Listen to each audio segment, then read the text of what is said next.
O Evangelho segundo o Espiritismo. Autoridade da doutrina espírita. Controle universal dos ensinamentos dos espíritos. Se a doutrina espírita fosse uma concepção puramente humana, só ofereceria como garantia as luzes daquele que a tivesse concebido. Ora, ninguém neste mundo poderia ter a pretensão fundamentada de possuir com exclusividade a verdade absoluta. Se os espíritos que a revelam se tivessem manifestado a um só homem, nada garantiria sua origem, pois seria necessário acreditar, sob palavra, naquele que dissesse ter recebido deles os ensinamentos. Admitindo-se perfeita sinceridade da parte dele, quando muito poderia convencer pessoas de sua relação. Poderia conseguir sectários, mas nunca chegaria a congregar a todos. Deus quis que a nova revelação chegasse aos homens por uma via mais rápida e mais autêntica. Por essa razão é que incumbiu os espíritos de levá-la de um polo a outro, manifestando-se em toda parte, sem dar a ninguém o privilégio exclusivo de ouvir sua palavra. Um homem pode ser enganado, pode enganar-se a si mesmo. Não poderia ocorrer o mesmo quando milhões de criaturas veem e ouvem a mesma coisa. É uma garantia para cada um e para todos. Além do mais, pode-se fazer desaparecer um homem, mas não se pode fazer desaparecer as massas. Pode-se queimar os livros, mas não se pode queimar os espíritos. Ora, mesmo que fossem queimados todos os livros, a fonte da doutrina não seria menos inexível. Pela razão mesma de não estar na terra, de surgir por toda a parte e de todos poderem nela desentendar-se. Na falta de homens para difundi-la, haverá sempre os espíritos, que atingem a todos e aos quais ninguém pode atingir. Na realidade, são, portanto, os próprios espíritos que fazem a propagação, com o auxílio dos inumerosos médiuns, que suscitam de todos os lados. Se tivesse havido um único intérprete, por mais favorecido que fosse, o espiritismo mal seria conhecido. Esse mesmo intérprete, qualquer que fosse a classe a que pertencesse, teria sido objeto de prevenções por parte de muitos. Todas as nações não o teriam aceitado, ao passo que os espíritos comunicam-se em toda parte. A todos os povos, a todas as seitas e a todos os partidos, são por todos aceitos. O espiritismo não tem nacionalidade, não faz parte de nenhum culto particular, não é imposto por nenhuma classe social, pois qualquer um pode receber instruções de seus parentes e amigos além-túmulo. Devia ser assim para que ele possa conclamar todos os homens à fraternidade. Se não se pudesse, em terreno neutro, manteria as dissensões em vez de apaziguá-las. Nessa universidade dos ensinamentos dos espíritos reside a força do espiritismo. Nela também está a causa de sua propagação tão rápida, ao passo que a voz de um só homem, mesmo com a ajuda da imprensa, levaria séculos até chegar ao ouvido de todos. Uma vez que milhares de vozes se fazem ouvir simultaneamente em todos os recantos da terra para proclamar os mesmos princípios e transmiti-los aos mais ignorantes, bem como aos mais instruídos, a fim de que não haja deserdados. É uma vantagem de que não desfrutou nenhuma das doutrinas que apareceram até hoje. Se o espiritismo, portanto, é uma verdade, não teme o mal qualquer dos homens, nem as revoluções morais, nem as subversões físicas do globo, porque nenhuma dessas coisas pode atingir os espíritos. Mas não é a única vantagem que decorre dessa posição excepcional. O Espiritismo encontra nela uma poderosa garantia contra todos os cismas que pudessem suscitar, seja pela ambição de alguns, seja pelas contradições de certos espíritos. Essas contradições não deixam de ser um obstáculo, mas que traz em si o remédio ao lado do mal.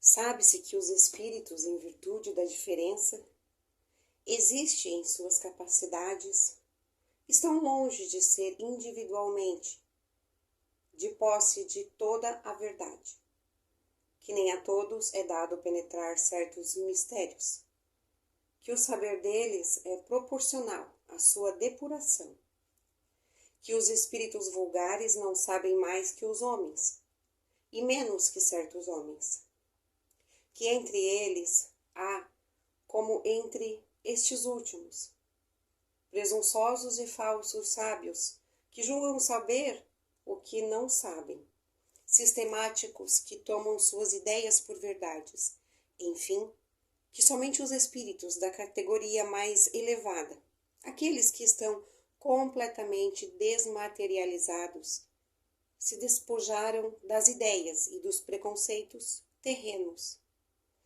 Mas sabe-se também que os espíritos enganadores não sentem escrúpulos em disfarçar-se sobre nomes alheios para fazer aceitar suas utopias.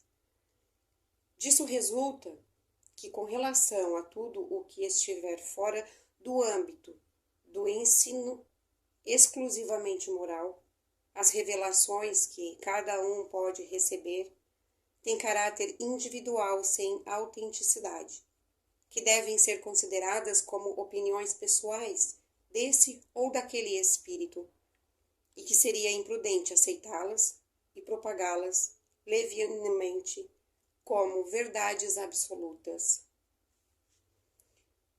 O próprio controle é, sem dúvida alguma, o da razão, ao qual se deve submeter, sem exceção, tudo o que vem dos espíritos, toda a teoria em manifesta contradição com um bom senso, com uma lógica rigorosa e com os dados positivos que já se possui, deve ser rejeitada, pois responsável que seja o nome que a assine. Mas esse controle é incompleto em muitos casos, em decorrência da insuficiência de luzes de certas pessoas e da tendência de muitos em tomar suas próprias opiniões como juízes únicos da verdade. Em tal caso, que fazem aqueles que não têm confiança absoluta em si mesmo? Seguem o parecer da maioria e a opinião da maioria é seu guia. Assim se deve proceder com relação aos ensinamentos dos espíritos, que nos fornecem os melhores meios para tanto. A concordância nos ensinamentos dos espíritos é, portanto, o melhor controle, mas é necessário que ocorra em determinadas condições. A menos segura de todas ocorre quando um médium interroga sozinho vários espíritos a respeito de um ponto duvidoso. É evidente que, se estiver sob o império de uma obsessão ou estiver lidando com um espírito enganador, este espírito pode lhe dizer a mesma coisa sobre nomes diferentes. Tampouco há garantia suficiente na conformidade que se possa obter por meio dos médiuns de um único centro, porque podem sofrer a mesma influência. A única garantia seria do ensinamento dos espíritos. Está na concordância que exige entre as revelações feitas espontaneamente, por intermédio de grandes números de médiuns estranhos uns aos outros e em diversos locais. Convém notar que não se trata aqui das comunicações relativas a interesses secundários, mas do que diz respeito aos próprios princípios da doutrina. A experiência prova que quando um princípio novo deve ser proposto, é ensinado espontaneamente, sob diversos aspectos, ao mesmo tempo e de modo idêntico, se não quanto à forma, pelo menos quanto ao fundo. Se, portanto, aprouver a um espírito formular um sistema excêntrico, baseado unicamente em suas ideias e fora da verdade, pode-se ter certeza de que esse sistema ficará circunscrito e cairá diante da unanimidade das instruções dadas em todos os outros locais. Como já se deve diversos exemplos a respeito, foi essa unanimidade que pôs por terra todos os sistemas parciais que surgiram na origem do Espiritismo, quando cada um exemplificava os fenômenos a seu modo, e antes que se conhecessem as leis que regem as relações entre o mundo visível e o mundo invisível. Essa é a base em que nos apoiamos quando formulamos um princípio da doutrina. Não é porque esteja de acordo com nossas ideias que o consideramos verdadeiro. Não nos arvoramos de forma alguma como árbitro supremo da verdade e não dizemos a ninguém: creiam nisso porque somos nós que o dizemos. Nossa opinião, a nossos próprios olhos, não passa de uma opinião pessoal, que pode ser verdadeira ou falsa, visto que não somos mais infalíveis em qualquer outro. Tampouco é porque um princípio nos foi ensinado, que é para nós a verdade, mas porque recebeu a sanção da concordância. E nossa posição, recebendo comunicações de perto de 1000 centros espíritas sérios, disseminados pelos mais diversos pontos do globo, nos vemos em condições de observar os princípios sobre os quais essa concordância se estabelece. Essa observação é que nos guiou até hoje e é igualmente ela que nos guiará nos novos campos que o Espiritismo será chamado a explorar. Assim é que, estudando atentamente as comunicações vindas de diversos lugares, tanto da França como de outros países, reconhecemos pela natureza toda a espécie das revelações, que há uma tendência a entrar numa nova via e que chegou o momento de dar um passo à frente. Essas revelações feitas ocasionalmente com palavras veladas passam muitas vezes despercebidas, e muitos daqueles que as obtiveram, muitos outros julgaram ser os únicos a tê-las recebido. Tomadas isoladamente, elas não teriam valor para nós. Somente a coincidência lhes imprime gravidade. Depois, chegando o momento de divulgá-las, cada um se lembrará, então, de ter recebido instruções no mesmo sentido. É esse movimento geral que observamos, que estudamos com a essência de nossos guias espirituais, que nos auxilia a julgar da oportunidade existente para nós de fazermos uma coisa ou de nos abstermos dela. Esse controle universal é uma garantia para a unidade futura do Espiritismo e anula todas as teorias contraditórias. É isso que no futuro se procurará o critério da verdade. O que ocasionou o êxito da doutrina formulada no Livro dos Espíritos e no Livro dos Médiuns foi que em toda a parte todos puderam receber diretamente dos Espíritos a confirmação do que esses livros contêm.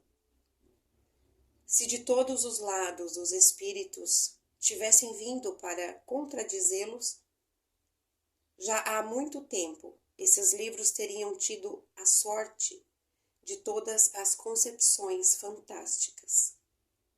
O próprio apoio da imprensa não os teria salvo do naufrágio, ao passo que, privados desse apoio, não deixariam de trilhar um caminho rápido, porque tiveram o apoio dos espíritos, cuja boa vontade compensou e, além disso, sobrejulgou a má vontade dos homens.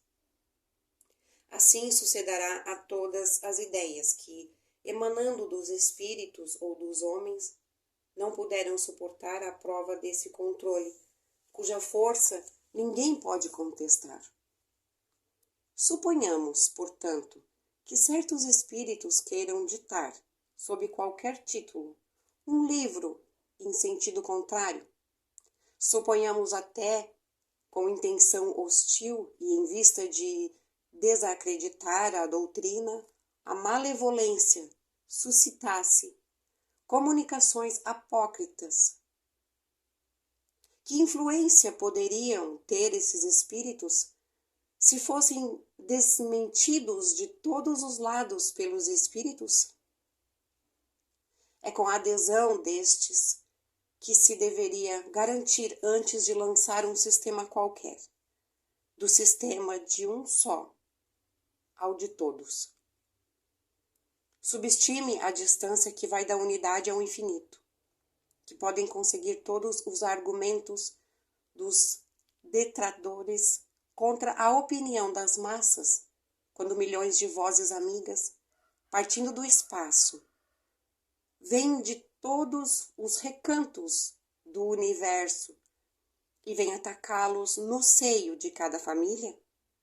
Sob este aspecto, a experiência já não confirmou a teoria?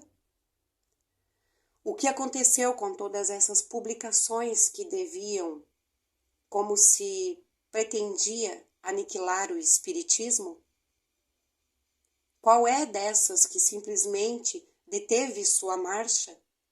Até agora não se havia considerado a questão sob esse ponto de vista. Sem contestação, um dos mais graves. Cada um contou consigo mesmo, mas sem contar com os espíritos.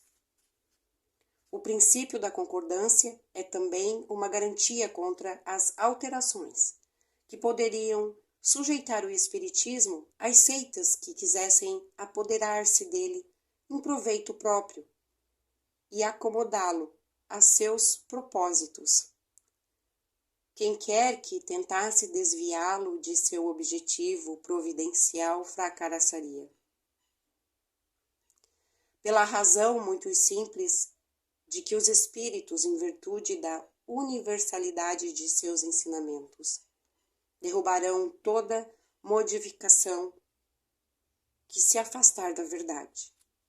De tudo isso, resulta uma verdade capital, a de que aquele que quisesse se opor à corrente de ideias, estabelecida e sancionada, poderia muito bem causar uma pequena perturbação local e momentânea, mas nunca dominar o conjunto, mesmo no presente, e menos ainda no futuro. Disso decorre também as instruções dadas pelos espíritos sobre os pontos da doutrina ainda não elucidados. Não poderiam constituir leis enquanto permanecessem isoladas, que elas só devem, por consequinte, ser aceitas com todas as reservas e a título de informação. Daí a necessidade da maior prudência ao divulgá-las. e caso se julgar-se conveniente, divulgá-las. Importa não apresentá-las, senão como opiniões individuais, mais ou menos prováveis, mas que necessitam, em todo caso, de uma confirmação. Essa confirmação é que se deve aguardar antes de apresentar um princípio como verdade absoluta. Se porventura não se quiser ser acusado de leviandade ou de credulidade irrefletiva. Os espíritos superiores procedem em suas revelações com extrema sabedoria. Só abordam as grandes questões da doutrina gradualmente, à medida que a inteligência se mostra apta a compreender verdades de ordem mais elevada e quando as circunstâncias são propícias à emissão de uma ideia nova. Por isso é que logo de início não dizem tudo e ainda não dizem tudo até hoje, jamais cedendo à impaciência das pessoas muito ansiosas, que querem colher os frutos antes de estarem maduros. Seria supérfluo, portanto, pretender adiantar-se ao tempo assinado a cada coisa pela providência, porque então os espíritos verdadeiramente sérios recusam positivamente seu concurso, mas os espíritos levianos pouco se preocupam com a verdade. Respondem a tudo.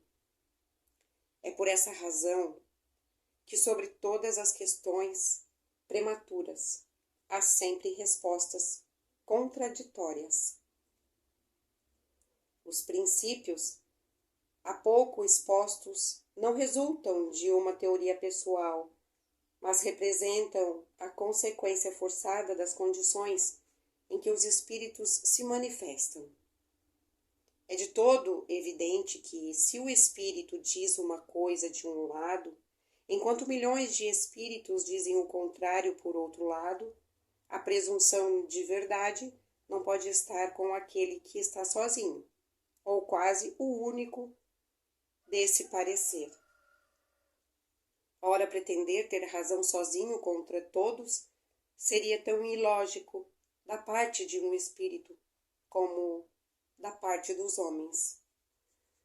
Os espíritos verdadeiramente sábios, se não se sentem suficientemente esclarecidos sobre uma questão, nunca a resolvem de maneira absoluta. Declaram apenas que a tratam de seu ponto de vista, e eles próprios aconselham a aguardar sua confirmação. Por grande, bela e justa que seja uma ideia, é impossível que congregue desde o início todas as opiniões. Os conflitos que disso decorrem são consequência inevitável do movimento que se opera.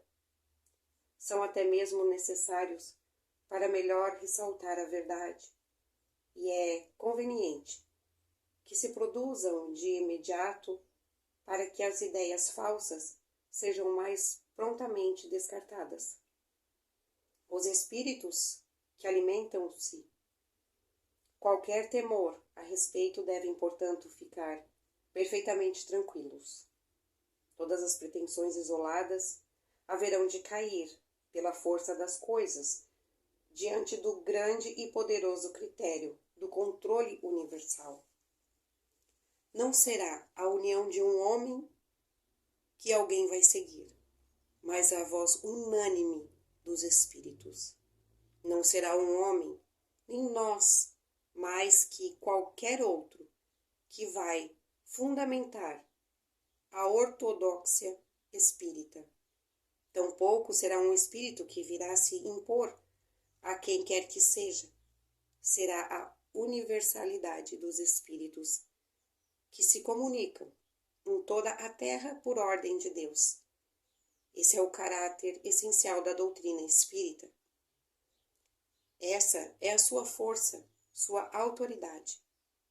Deus quis que sua lei estivesse assentada numa base inabalável, e é por isso que não a fez repousar na cabeça frágil de um só. É diante desse poderoso aerópago que não conhece grupelhos, nem rivalidades ciumentas, nem seitas, nem nações, que virão se romper todas as oposições, todas as ambições, todas as pretensões de supremacia individual. Nós nos destruiríamos a nós mesmos se quiséssemos substituir seus decretos soberanos por nossas próprias ideias. Só ele dará solução a todas as questões litigiosas, fará calar as dissidências e dará razão, ou não, a quem de direito. Diante desse imponente acordo de todas as vozes do céu, que pode a opinião de um homem ou de um espírito, menos que a gota de água que se perde no oceano, menos que a voz da criança abafada pela tempestade. A opinião universal, aí está, portanto, o juiz supremo, aquele que se pronuncia em última instância. Ela é formada de todas as opiniões individuais.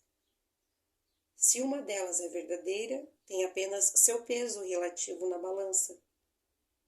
Se é falsa, não pode prevalecer sobre todas as outras. Nesse imenso concurso, as individualidades se apagam. E aí está o que constitui o nosso fracasso para o orgulho humano. Esse conjunto harmonioso já se desenha.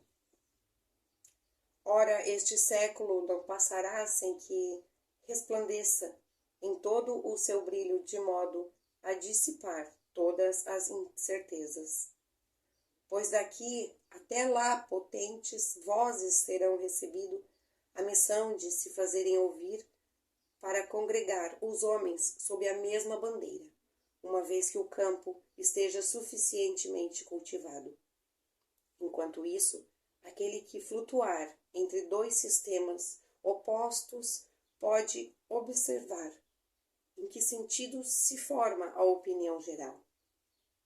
Essa será o indício certo do sentido em que se pronuncia a maioria dos espíritos a respeito dos diversos pontos em que se comunicam. É um sinal não menos certo de qual dos dois sistemas haverá de prevalecer.